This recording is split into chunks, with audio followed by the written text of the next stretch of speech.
All right, let's talk about something that can feel a little intimidating when you're writing a research paper. MLA formatting. I know, I get it. It seems like a bunch of strict, annoying rules. But what if you thought about it differently? What if it was your secret weapon to make your work look incredibly professional and make sure your brilliant ideas get taken seriously right from page one? Let's dive in. So here's our game plan. First, we're going to cover why this even matters, because once you get the why, the how becomes so much easier. Then we'll get into the nuts and bolts, formatting the paper, citing your sources the right way, and building that all-important works cited page. And we'll finish up with a super quick checklist so you can hit submit on your next paper feeling totally confident.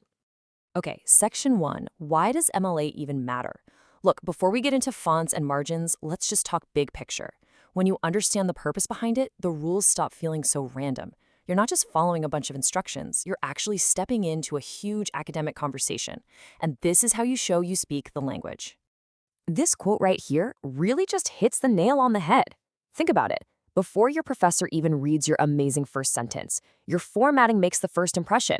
It's like your paper's handshake. It immediately says, hey, I'm serious about this, I care about the details, and I respect the academic process. It instantly boosts your credibility. Okay, let's get practical. Section 2, formatting the paper itself. This is all about building a solid foundation. You want your reader focused on your ideas, not distracted by a messy or inconsistent layout. So let's set the stage correctly. Let's start at the very top of page 1. There are two key things to get right. Over on the left, you've got this simple 4-line heading: your name, your instructor's name, the course, and the date. Simple. Then, up in the top right corner, in the header, you've got your last name and the page number. You get these two things right, and you are already looking like a pro. And for the rest of the paper, consistency is everything. These are the core rules. You're going to use a standard readable font like 12-point Times New Roman. Everything, and I mean everything, is double-spaced. Keep your margins at a clean 1 inch on all sides. And your title? Just center it. No need to get fancy with bold, italics, or underlining. These simple rules make your paper so much easier to read.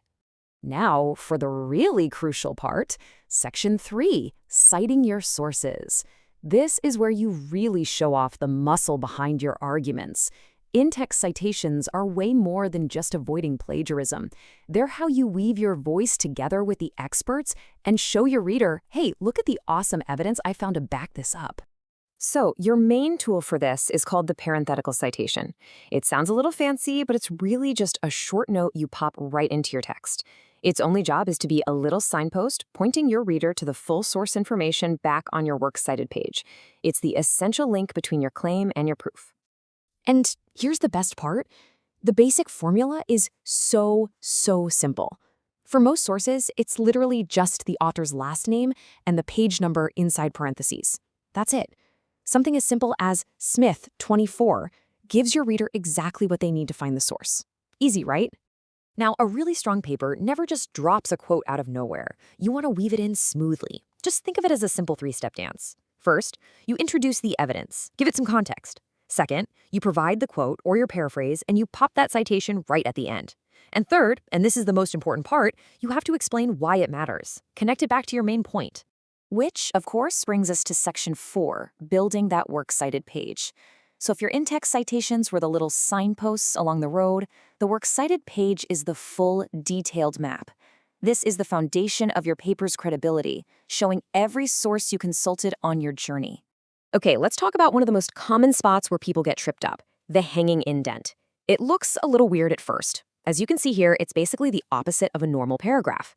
The first line of each entry is all the way to the left, and then every line after that is indented. It seems strange, but it makes it super easy for a reader to just scan down the list of authors' last names. So here are the 5 golden rules for your works cited page. First, it always starts on a fresh, new page. Second, the title is just works cited, centered, nothing fancy. Third, you alphabetize all your entries by the author's last name. Fourth, every single entry uses that hanging indent we just talked about. And finally, the whole page is double-spaced, just like the rest of your paper.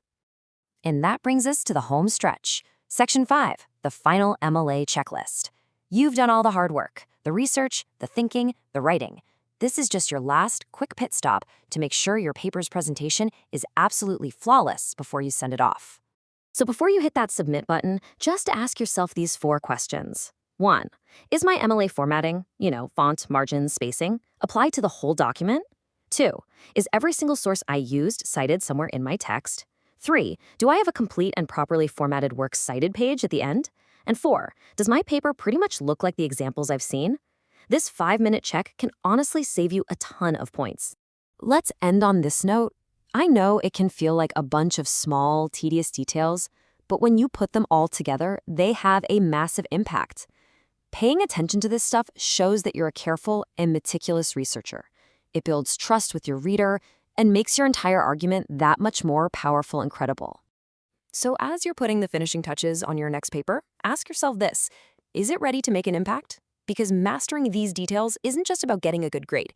It's about giving your hard work and your amazing ideas the professional, powerful presentation they truly deserve.